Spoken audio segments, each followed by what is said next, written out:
Well, hello, everybody, and welcome to Monday. Monday evening, Monday afternoon, Monday morning, wherever you are in the world. It's great to have you joining us today on episode 178 of Level Up. 60 minutes, of course, of live Q&A, where your questions really do drive the show. Ella has joined us in the social chat, so do please head over there and let her know your name and, of course, the city from where you're joining. She's going to post some links in so that you can vote up the questions that you would most like the panel to answer, and of course for you to be able to add your own. Now, if your question is selected, your name is going to appear in the credits at the end of the show, so do get those questions in early and stay with us to see all of that happening. Great quote here. It always seems impossible until it's done, and I imagine you're ahead of me and you've already attributed that memorable reflection to Nelson Mandela, of course.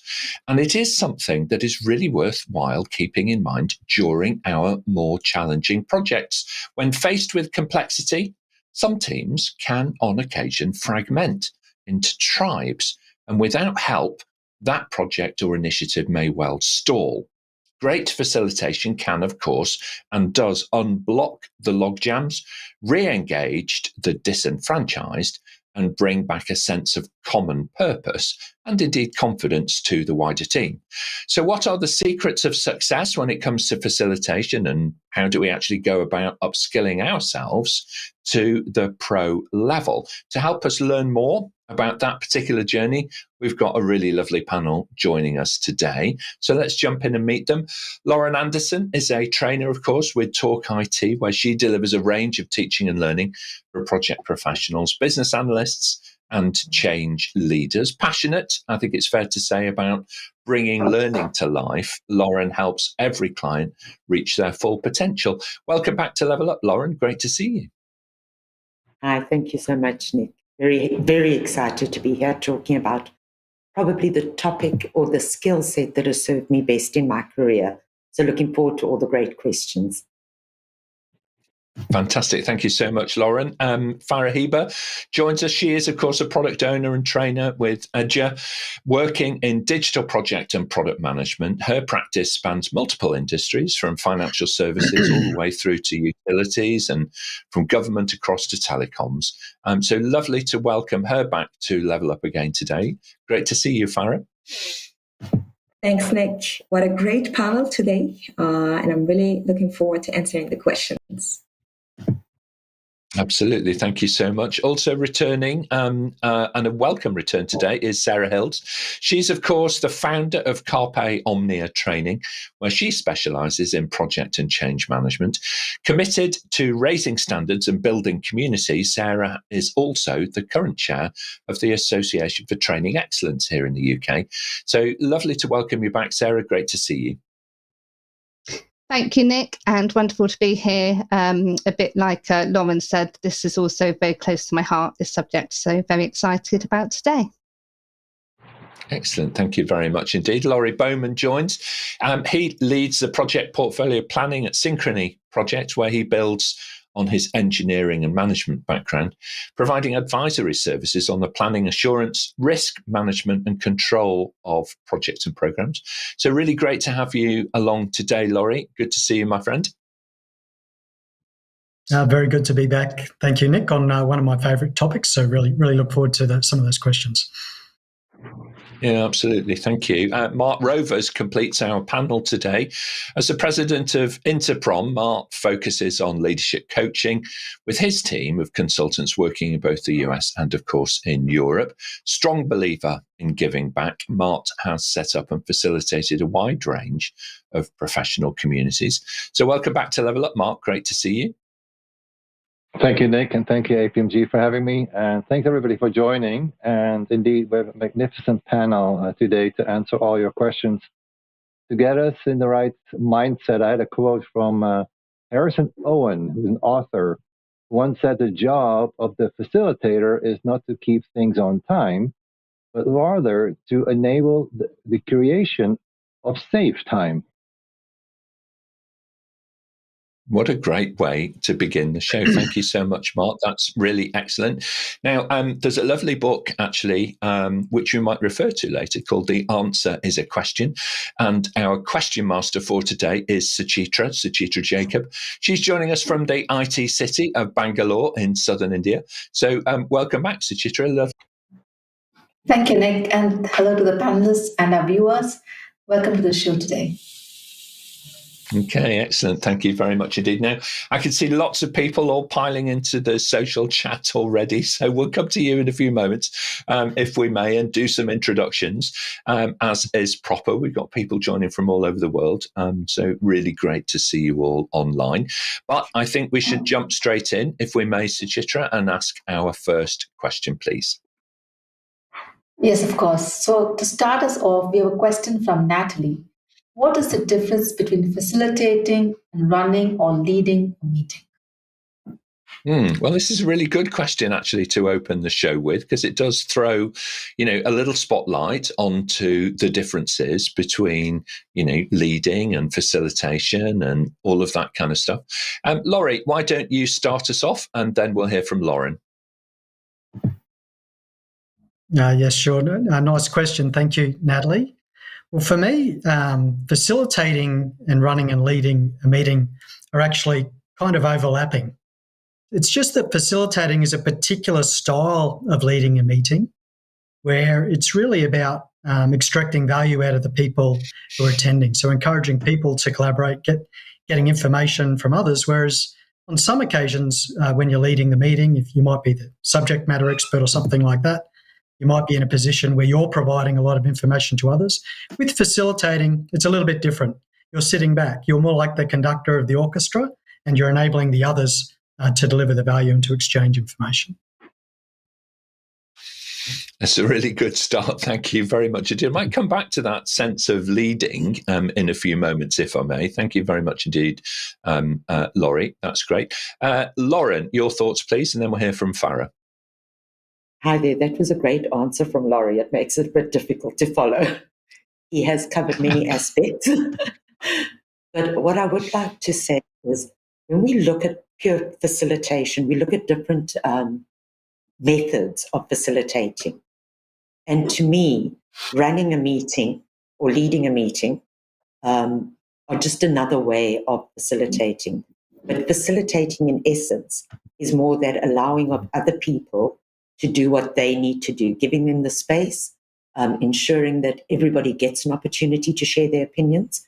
Whereas in running a meeting, it's a little bit more structured. It's more about me talking and specifically allowing certain other people to talk, but not ensuring that everybody participates and shares in their experience and offers their assistance in getting to an answer. Thanks. Yeah, and I think it's quite interesting, isn't it, as well, because it's often situational, and this can be influenced by the business culture, not just of the geography that you're in, but also of the rituals, if you like, of the organizational culture, within different companies and government agencies and so on. Thank you very much indeed, Lauran. Farah, your thoughts, then we'll go to Mart. So I can add something else in regards to the person that's running or leading the meeting. Usually this person will try to work towards a set goal or objective, sometimes steering the group in that direction, meaning that they might work together to achieve it and sometimes also contribute, take a more active role into that discussion. So being or taking things more personal or more personally, which might be quite different from the position of the facilitator. So being active into that discussion, giving their standpoint, sharing what they mean, what's their objective is quite different from the position of a neutral facilitator. That neutrality is something very precious, isn't it? It's so tempting sometimes, if you know something of the subject matter being discussed, to step in. And you end up leading when you shouldn't really be leading. You kind of break the gossamer thread, if you like, of the kind of the integrity around being the facilitator if you cross that boundary. So that's a really important aspect. Thank you for raising it, Farah. Mart, your thoughts, then we'll hear from Sarah. Lots of great answers so far already, Nick. I'd like to sum up what has been said so far, that as a facilitator, you always want to stay neutral and objective. And when it's about another character trait here is, when you facilitate, it's never about you. And maybe hopefully that sticks. That's a really good mantra to bear in mind. And I think it's interesting, isn't it? That sometimes in organizations, the most senior person ends up chairing every meeting. Why is that? Why does that happen? Yeah. Why does the person in the organization chart who's nearest the top, they kind of walk in and the whole dynamic of the meeting changes and it becomes their meeting. And that might not be the most effective way to get something done. Just saying, it can be at times, but it might not be on other occasions. Sarah, your thoughts on this, the difference between facilitating, running, leading? Yeah, really strange. And that other bit just opens a whole can of worms about leadership, doesn't it? Why that person always deems to host meetings. Strangely, it builds upon what Mart just said. I was purely going to say with facilitating, especially, you always need to have an agenda, but there's a very different, there's a difference between having an agenda and wanting it to be your own agenda. And I think that's really key for anybody that's running or facilitating to bear that in mind. It is important, isn't it? Every meeting needs a framework. People need to know the journey that they're on, from the introductions at the beginning through to the conclusion at the end, and the kind of signposting of what's going to happen next. But having that agenda is not about bringing your personal agenda into the session. So yeah, I think we're going to explore a little bit more of this in a few moments. Now, before we do that, let's just jump over to social, all right, and get an idea of who's joining us around the world. So, Bina, thank you very much. Good to see you today early in the morning from Baildon in West Yorkshire here in the UK. So great to have you online. Ella is joining from Botswana. So brilliant to have you with us today. Looking forward to your contribution in the chat, Ella, as we kind of go through. And Ishmael is joining us, a regular viewer, actually, from Greater Manchester, again here in the UK. Nadia, great to have you online from the wonderful city of KL, Kuala Lumpur, of course, over in Southeast Asia in Malaysia. One of the best places. You will never go hungry in Kuala Lumpur, at least that has been my experience. It's a range of tempting food and hospitality is exemplary in that city. Excellent. Thank you very much indeed, Nadia. Great to see you as part of the producing team today. Now, don't forget, if you're online in the chat, it's 60 minutes of Q&A, so you provide the questions and the panel will answer them for you. All right, very good. On that note, Suchitra, let's take our next question if we can. So we do have a live question that's coming from Ismail. What's the most important skill set in facilitation, and how do you facilitate in areas that you're not familiar with? Oh, this is really exciting, Ishmael, actually. I love the idea of facilitating in an area that I know nothing about. Perhaps that's just me. I'm not really sure. So fastest finger first. Sarah, let's start off with you, and then we'll hear from Mart next. Great question. I think the most important skill for anybody as a facilitator is being able to actually listen and to understand your audience, which can be tricky, especially when you have a large audience. But I think the more you can actually just, pick up on what people are actually saying, even if you're not familiar with the actual subject yourself, if you're good at it, you can then pick up on the people that will be able to add that content that you need. But if you're not able to listen or to get people to actually be involved, then to be honest, you've got no hope of being able to do that.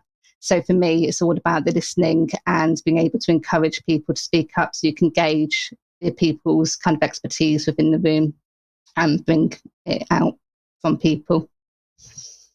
It's certainly true, isn't it? It's one of these situations that whether you're online or you're physically present, reading the room, if I can use that phrase, let's say virtual room, reading the room, okay, is such an important part to finding that temperature, finding that moment.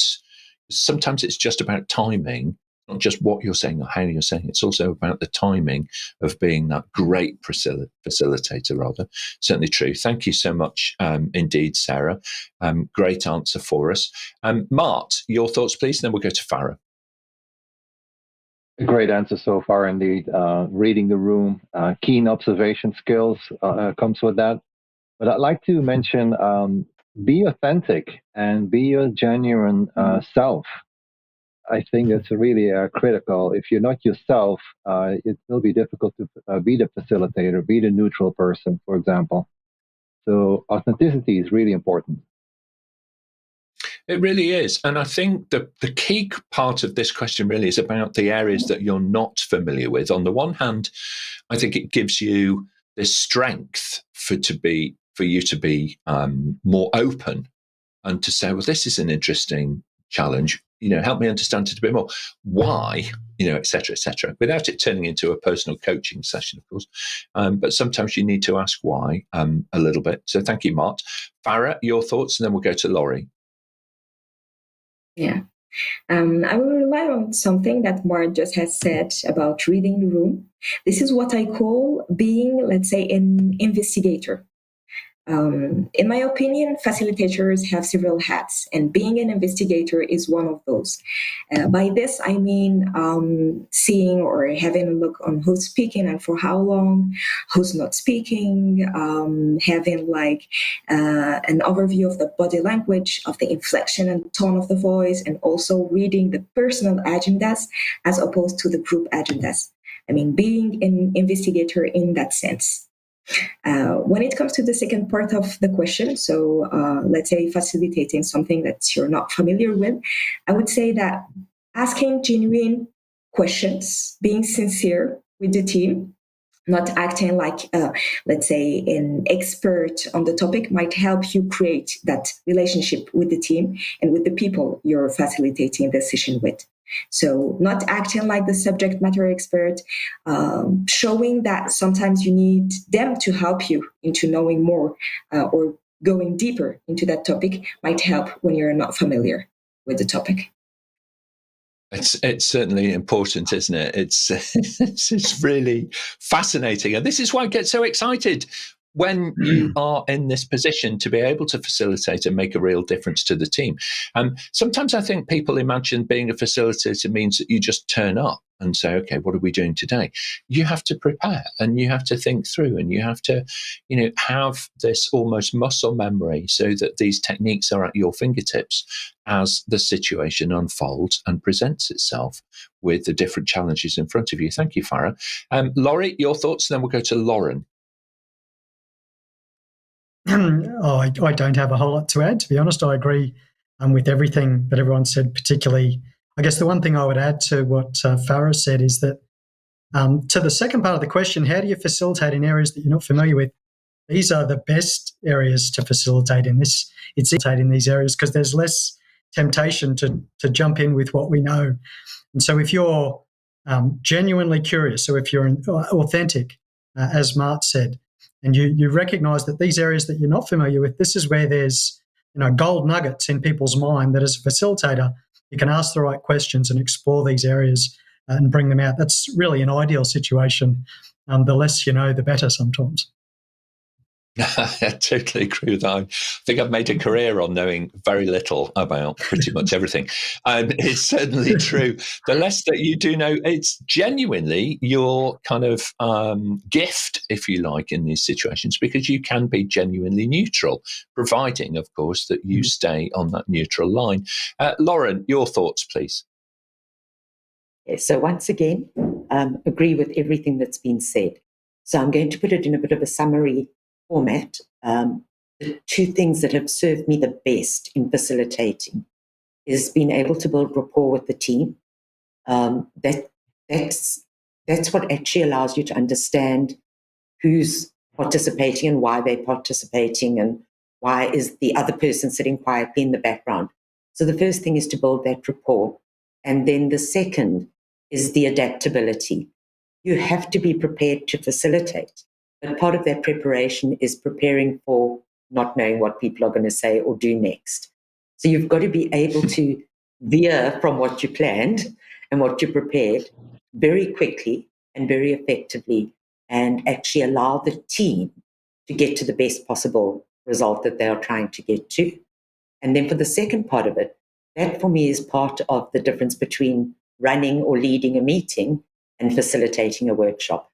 I will happily facilitate a workshop that I know not too much about, but I will never lead a meeting if I don't actually have a lot of knowledge on the topic at hand.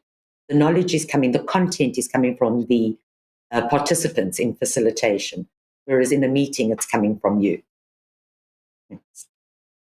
Yeah, I understand that. And it's the different sort of conference, isn't it, between being, the host, if you like, and being the plenary speaker, the keynote speaker.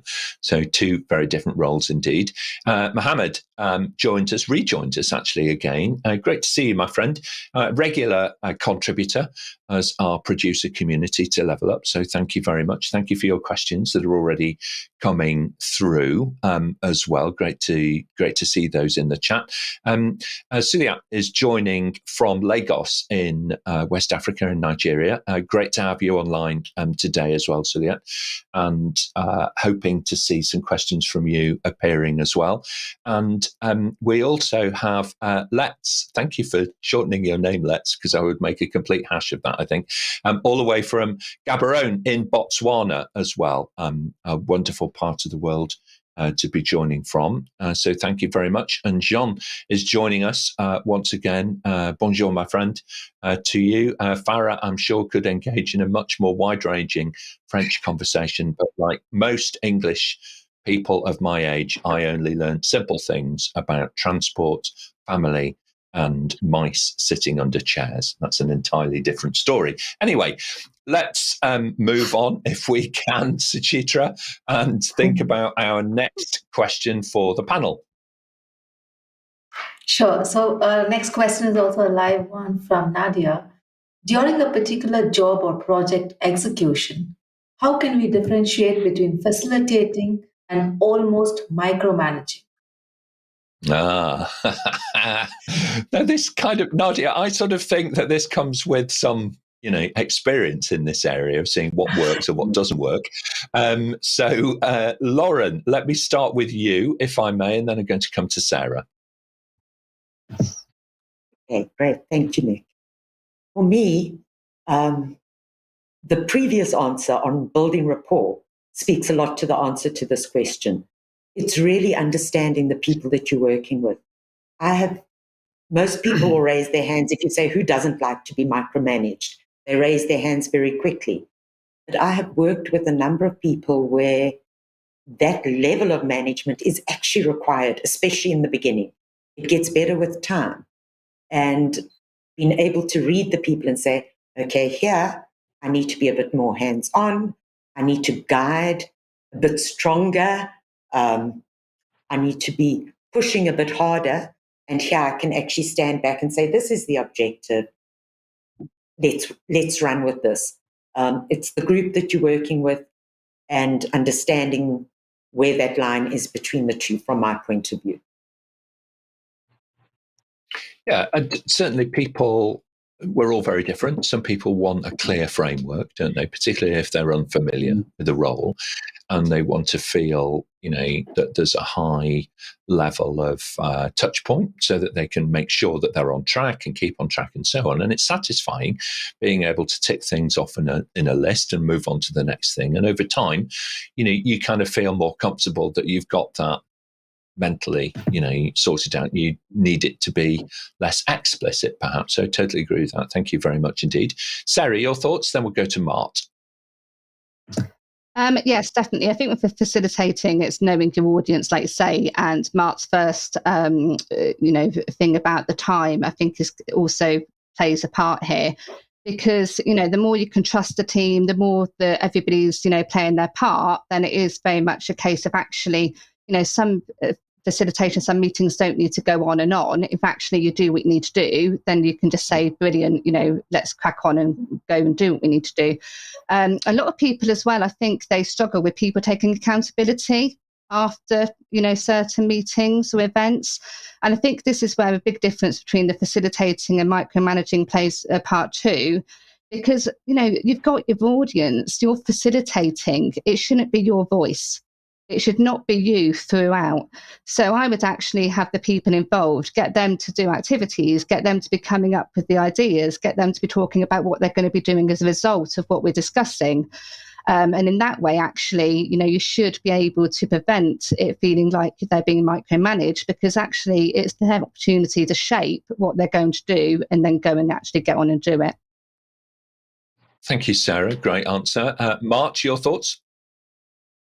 Great answers indeed. I'd like to throw in a quote from Alec McFedran to best characterize the difference. He once said, "A good facilitator guides and assists the journey of a team in arriving at decisions to achieve a goal." So keywords here: guide, you assist the whole journey. A micromanager, I wouldn't see this person guiding and assisting in the journey. A micromanager, it's almost as in, do it this way because that's the way I want it to. So I thought that quote nicely characterizes what a facilitator does and what a micromanager definitely will not do. Yeah, I very much agree with that, and it's worthwhile, kind of stopping and thinking, because the language is very important, and to facilitate, it is that assistance. I agree with you. I think it's much more the view that says you are an enabler of others. You are the assistance. Correct. You're trying to make things easier.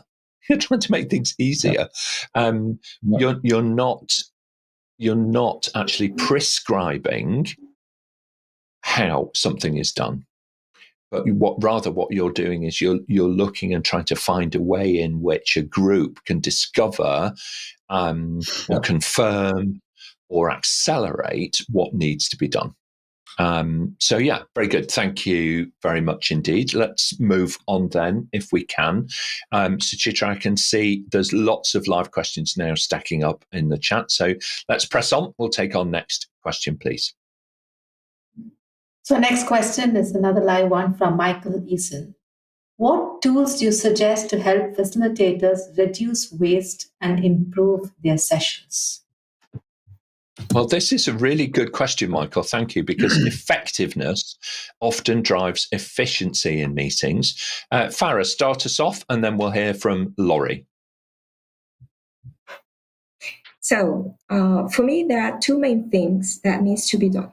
First is preparation, as you've said, Nick, a bit earlier.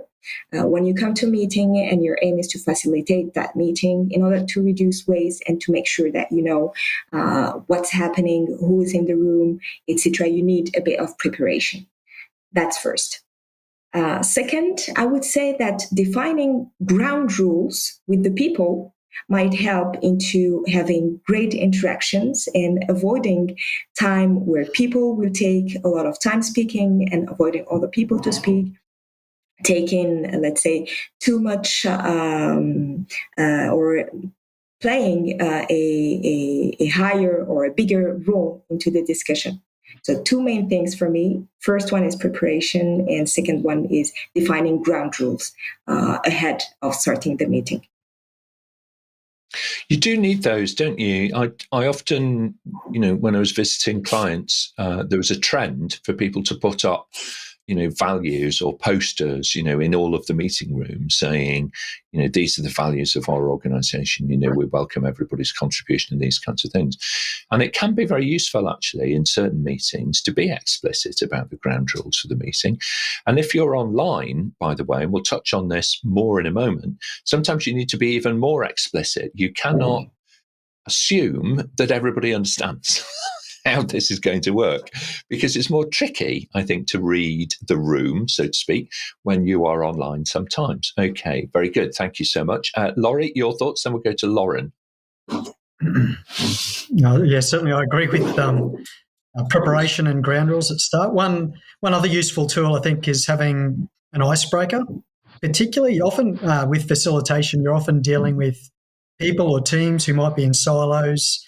There could be, differences of opinion. There could be sort of other sort of barriers in the workplace that can be broken down. So if you can come up with an icebreaker that's pretty fun, that gets people being creative, that helps them drop their guard a little bit and start that sort of interaction. Great way to sort of lubricate and get the ball rolling for the rest of the session.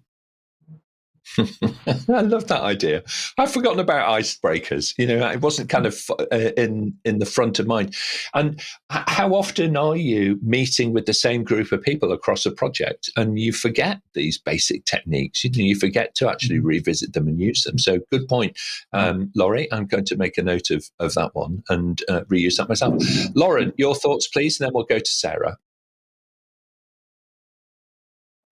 Oh, I think we'll come back to Lauren in a moment. Sarah, your thoughts, please.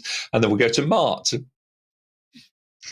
Some great answers again from the panel already. I was just going to say, actually, I think to help facilitators, having confidence in yourself as a facilitator, and I know I've said it already, but you've got your ears and your mouth. And I think, they're key to you being able to do that. And when you've got the confidence that actually looking at what we wanted to, have as an outcome for that particular discussion point, have we achieved that? Yes, we have. So know when to actually kind of nip it in the bud and nip it in the bud positively. And not let people just keep running around in circles, because I think that's often the biggest time waster. And I think as a good facilitator, that's your responsibility to actually know when to do that and pull people back in and then move on with the discussion. Yeah, that judgment call is everything, isn't it? When to take a break, when to genuinely put something in the parking lot, when to take a break and seek advice. That's another one as a facilitator. If it's not your area, okay, when to take a break and kind of seek advice. And also when to, kind of say, okay, look, we've heard from everybody now. And, the next thing for us to do is to actually, move on to the next topic. And we'll come back to this a little bit later. Mart, your thoughts on what tools do you suggest to help facilitators reduce waste and improve their sessions? A very simple tool, but mainly for face-to-face meetings, not online meetings. My recommendation would be to close your laptop and open your ears. Of course, with online meetings, that's a little bit difficult. But it comes down to, listen. Communication is mainly listening. So clear, concise communication. We call that another set of tools. Listen and read the audience. We already talked about that. But, get rid of all the distractions that, can keep you on track in essence. Yeah, it's so important, isn't it, to be fully present, in a conversation so that you really understand it. A couple of tools for those folks who are actually facilitating online we'll come to in a moment. Farah, your thoughts on this before we do that? Yeah, there is something else that just pops into my mind, something that I use sometimes. I know that when we're facilitating a session, sometimes we're turning around on the same topic, especially when we're speaking about, let's say, operational, about people that are meant to do something or some other thing. And something that I use is role play. So it makes people that are around the table take into account what would those persons we're speaking about do. What are the actions? What are the constraints? What we need to take into our mind to speak about that future operational model or something. So role play might be something that might be completely different from what people usually do in a facilitating session, and avoid going around and around and around on the same topics and the same things that have been said. Yeah, it's so important to be able to do that. That will give you the confidence and also keep the confidence really of the group. If you're working online, there's a few things I would really suggest. 3 years ago, it was acceptable for you not to fully understand the capability of the video conferencing platform you were using. It's no longer acceptable to do that. Okay, just a point. So really, really practice with the tool that you are going to use. Some clients use Microsoft Teams, some clients use Zoom, some clients use a whole variety of things from, WebEx through to different platforms and so on. However, you, as a facilitator, you need to know the tool and you need to practice. It may be acceptable for your doctor to have terrible handwriting. Okay, it is not acceptable for you as a facilitator to have terrible handwriting that people cannot read if you're physically present and using a whiteboard. So just as you would practice that, you should practice using the online platforms. Think about engagement products, plugins, tools, and so on. How much do you use different techniques when you're facilitating rather than delivering an informational type meeting? Facilitating is entirely different, I would argue. You want to engage everybody. You want to hear all of the voices, but you can't always let everybody speak. Some meetings are very large. Consider using things like Slido. We use Slido a lot on Level Up. It allows an audience of tens of thousands of people to make their contributions in parallel, for you to be able to sort and filter and prioritize, vote up questions that are most relevant, and allow the group and their opinion to start to show through. So really invest now in 2023. This should be our call to action for everybody on this show. All of the producers, invest in becoming a guru in the online facilitation game, because it's so pivotal to all of our careers. Sarah, final thoughts on this? I was just going to say, really great point, but also as much as we have that responsibility, don't forget to make sure those people attending know how to be comfortable using it as well. So some people see it as a bit of a waste at the beginning of the session to have that period of time, but I find it invaluable just to make sure everybody is comfortable. I also think manners play a big part in any kind of facilitation. So I would always make sure, just if I was face to face, that I'm ready to introduce myself as every single person comes into that room, whether online or face to face. So little things like that, I think, go a long way. You need to create that environment, and people also need to understand how to be comfortable using it as much as yourself.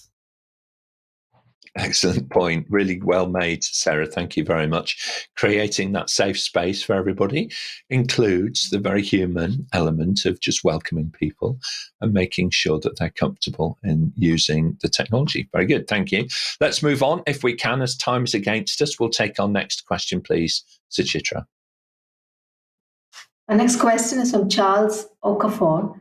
How can I effectively double as a scribe and facilitator during workshops? Any tool to support this effectively? Oh, it's really tricky. It's really tricky. But if you're face to face, to be perfectly honest, Charles, I would try and ask for a volunteer, my friend. If you're online, it's a different matter. There's some greater options available to you there. Laurie, we're often in this situation, aren't we, where we're asked to wear multiple hats at the same time. How would you go about this? What thoughts do you have for Charles? But yeah, firstly, I agree with your comment that ideally it's not something you want the facilitator to be having to be preoccupied with while they're doing the very, very important job of facilitating. So you wouldn't want that distraction. Though there are some useful tools these days. So firstly, if the meeting can be recorded, it can provide that opportunity to go back and do that later. So I definitely recommend doing that. And there's a lot of AI tools coming out now that even allow you to be able to come up with a summary. So you could record a meeting, for example, if you've got permission from people, put it into something like ChatGPT with the right prompts that can at least get you 80% of the way there after the meeting. But certainly I wouldn't try to do it while actually performing that facilitation role. Yeah, it's really hard to do both properly, okay, Charles? And I think you may be better off as the facilitator to focus on the facilitation and accept that there will be a less than perfect record of, the actual workshop, if you like, from a scribing point of view. One thing that I would say in physical meetings is design it as a workshop. So for me, the key word there in that question is workshop. If you're designing as a workshop, then you can get people to do things. And as they do things, they tend to record their ideas. So if you're using paper, if they're writing their idea, one idea on each Post-it note, get them to put their initials in the corner of the Post-it note. Take a photograph on your phone before you leave the meeting room, so you've got everybody's ideas. You can circulate those pictures now really easily amongst the meeting attendees as the record of the thinking in the workshop. And as you aggregate those Post-it notes together, as you do your Moscow prioritization of the musts and the shoulds and the coulds and all of that kind of thing, then you can regroup the Post-it notes and so on. So there are techniques that you can use as a facilitator.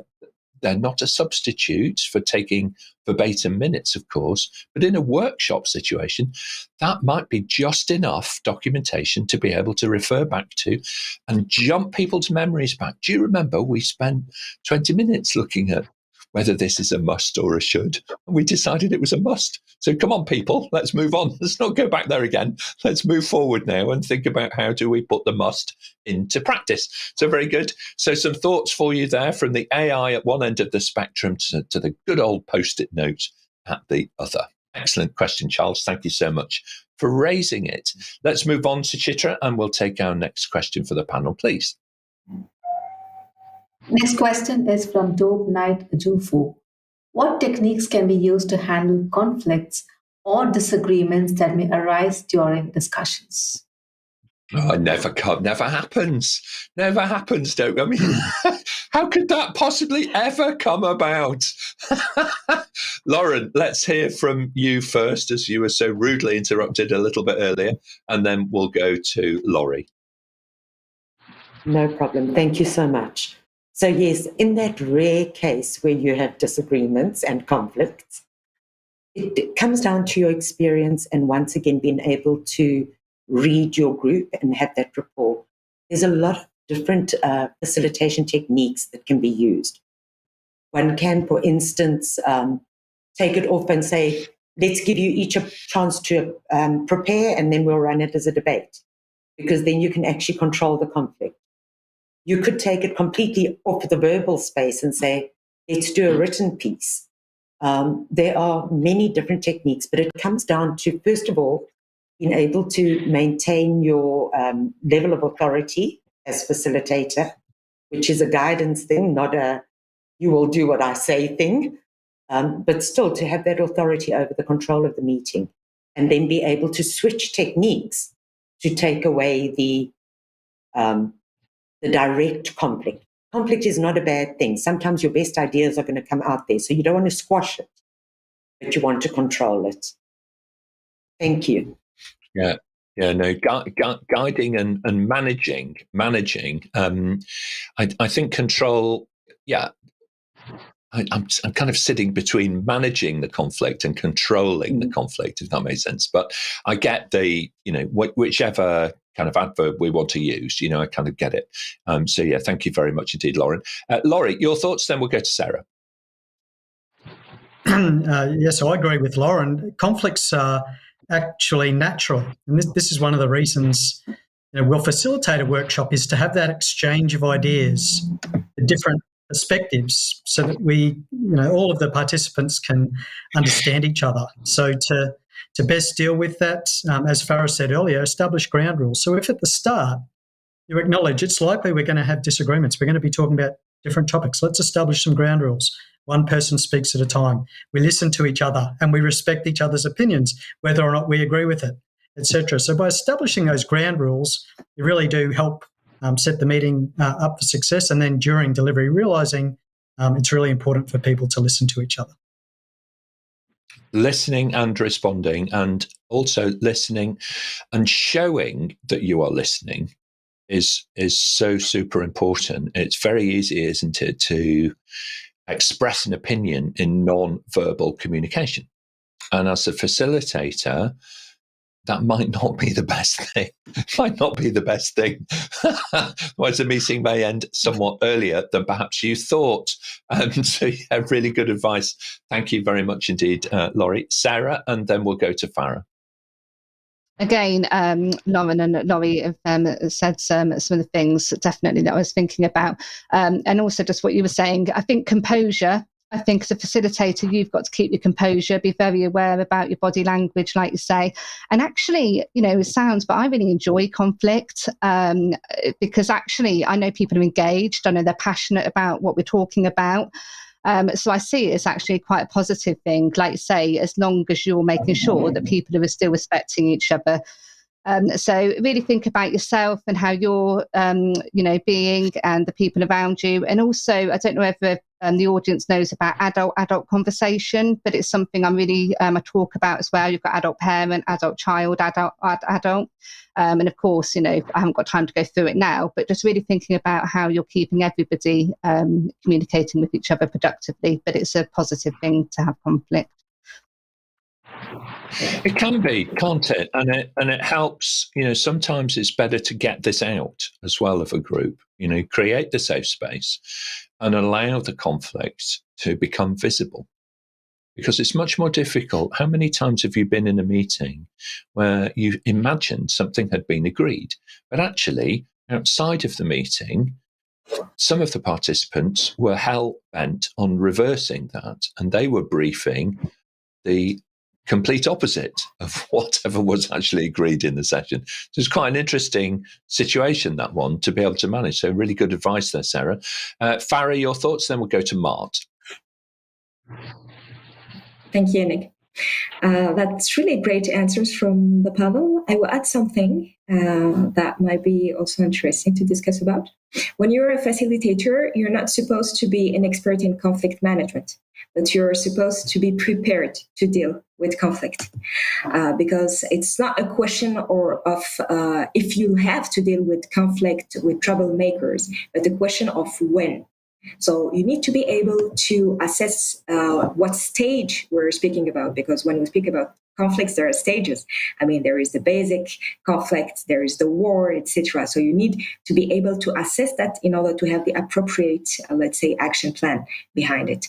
So one advice from me would be to be prepared to deal with conflict and to try to figure out what would be the best thing to do in accordance with the stage of that conflict or of that disagreement. Excellent. Thank you very much indeed, Farah. Spot on. Mart, final thoughts on this one? To handle conflicts, I would never go as in, all right, what is it that you disagree with? What is it you disagree with? And then go back and forth. That's just an endless thing that may lead to nothing. Two things I would look for is there common ground at all? Are we aiming for the same objectives, goals? Are we, focusing on what really, what is a priority? If that's already something we cannot agree on, then let's start there. And second is focus on some limitations and constraints that either party may have that we may not be aware of that may cause them to, let's say, different in opinion. Before we get into what is your argument and what's your argument. So I look for common goals and look for any constraints, limitations that we don't know of to get those to surface. Excellent point. Thank you very much indeed. Thank you, panel. It's really interesting, this, isn't it? You get a question and it really does kind of open up the whole subject. So thank you very much. Brilliant question. Very, very insightful. Now, Luciana has also kind of hinted at a technique here, actually, through her question. So she's kind of saying, do you use breakout rooms in different situations, and in particular, to prepare different answers? It's a great technique, of course, and you can facilitate physical breakout rooms, can't you? People working in groups and this kind of thing, as well as virtual ones. So it is a really, really good way. But do bear in mind, you'll need more than one facilitator, because how often do you wander into a virtual breakout room or a physical one and find that little group flat spinning as to they don't really understand what it is that they're doing? So do bear that in mind a little bit and allow enough time for those breakout rooms to be truly effective. But Luciana, thank you very much for your question and also for guiding us a little bit, I think, to consider that as a proper technique as well. Now, final question, I think, for the panel. Suchitra, if we can, let's do that. Panel, we are tight on time, so we're going to need to be fairly quick. Sure. So the last question is from Muhammad Abbas. What is the one best practice to have while facilitating a meeting? The one best practice to have. Well, I'm going to return, Mohammed, if I may, with your patience, to how we began this, and to say that if you're facilitating a meeting, all right, then I think that you need to keep calm, all right, and be neutral. Be the person who is helping others to find the answer. All right. So that would be mine. Mart, yours, please, and then we'll go to Lauren.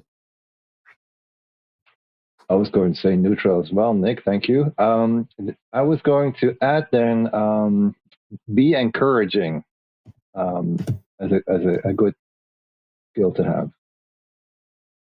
Excellent. I agree with that. It's about making sure that everybody feels that they're being listened to. So encourage that contribution. Otherwise, it's hard to facilitate in silence, isn't it? Really, yeah, to be honest. Okay, very good. Let's go to Lauren next, and then we'll go to Laurie. Hi, thank you. Just to go back to the tools that we spoke about for facilitation. And Farah mentioned setting those ground rules. And I think I'm inclined to say that that would probably be, for me, the most generic best practice on a facilitation exercise, because the actual structure, content, techniques that you're going to use are going to vary so greatly.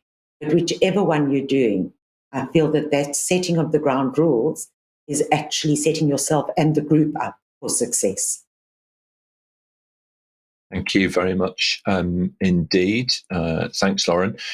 Laurie, your thoughts, please, and then Sarah.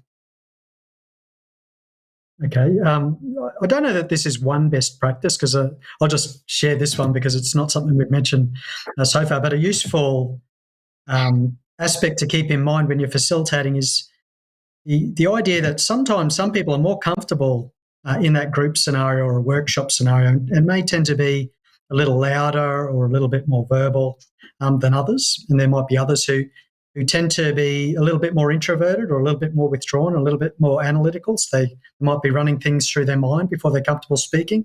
So as much as possible, realising that part of the value that you offer as a facilitator is helping make sure that those voices are heard as well. Once again, there could be gold nuggets sitting in the minds of those people, and making sure that you're extracting those so that they can be shared with the group, and not just letting the loudest voices dominate too much. I can see you smiling there, Laurie, as well, because it's very hard, isn't it, sometimes to get that balance right. But nevertheless, super important. So totally agree with that. Thanks so much. Sarah, and then Farah. Building a bit on what Laurie said, actually, completely agree. And also, I think sometimes facilitators kind of have this thing. I've heard people say they want to make a note of everyone having to have their turn to speak. And that drives me insane, actually, because like Laurie was just saying, some people are just as engaged, but actually they're happy reflecting. They don't necessarily need to say something. So just remember that. It's not about thinking, oh, that person hasn't, so I need to do that. Just pick up on the room and think about, who should be talking, why and when, and being able to facilitate that. Absolutely right. And you will find in time, with lots and lots of practice, that you can intuitively tune in to those folks and make sure that their voice is heard, but not necessarily directly, perhaps indirectly in the meeting. So very good. Thank you, Sarah. Farah, final thoughts on this one? Thank you. So one last thing that we usually forget when we're preparing a facilitation session is be aware of the people in any particular group characteristics. I mean, if people are from different cultures, if there are any, let's say, physical conditions that you need to keep in mind while preparing for any exercise, etc., that might create a really, let's say, good environment, because people feel like you are prepared and you're introducing those characteristics into the way you're dealing with the facilitation of the session. Okay, thank you very much indeed. Well, it's been an eclectic hour as we've moved from the basics through to the more advanced situations.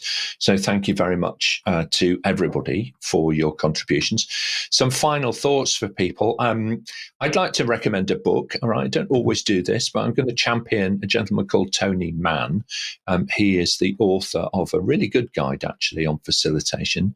There are dozens and dozens of techniques that are contained within the guide, and it actually forms the basis for a certification as well that you can take. So we'll pop a little link in the chat to Tony's book and have that available for you. We'll provide that in a moment. Let's walk around the panel and get our closing remarks from people. Sarah, let me come to you first, and then we'll go to Mart. Thank you, everybody who has joined us this morning. I've really enjoyed being here. My closing remarks would be a couple of keywords that have come out this morning: authenticity, intuition, which I can't believe has only just come up. So really think about being authentic and that intuition, because is what will make you and set you apart as a brilliant facilitator. It's a really good point, Sarah. I need to reflect on my facilitation skills. Intuition, really, really great word. What a fabulous word to use. Mart, closing remarks, please, and then we'll go to Laurie.